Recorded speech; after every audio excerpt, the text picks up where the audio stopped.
কোন ধরনের মডেলগুলোকে আমাদেরকে যেতে হবে বা কোন ধরনের মডেলগুলোতে আমরা যেতে পারবো বা কোন ধরনের মডেলগুলো আমাদের দেওয়া উচিত।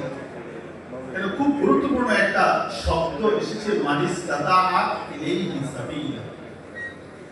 এই জায়গাটা হজের জন্য খুবই গুরুত্বপূর্ণ। সেই জন্য আমাদের গবেষণার বিষয়টাও আজকে যেমন আলোচনা আসছে যে আমরা লোন নিয়ে হজ করতে পারবো কি না এই বিষয়গুলো।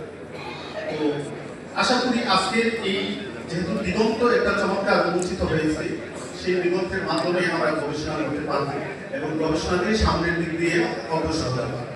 কিন্তু আরেকটা জিনিস আমাদের কাছে খুব চমৎকার ভাবে এসেছে, যে জিনিসটা আসছে যে আমরা কত সহজে হজগুলা করতে পারবো, কত সহজে আমাদের বেশি রূপে আমরা অংশগ্রহণ করতে পারবো এবং সাথে সাথে আমাদের রাষ্ট্রীয় যে ইকোনমিকটাকে আমরা কিভাবে হেল্প করতে পারবো, সাস্টেনেবল ডেভেলপমেন্ট দিয়ে এই প্রজেক্টগুলো আমাদের কি কি কাজ করতে পারবে।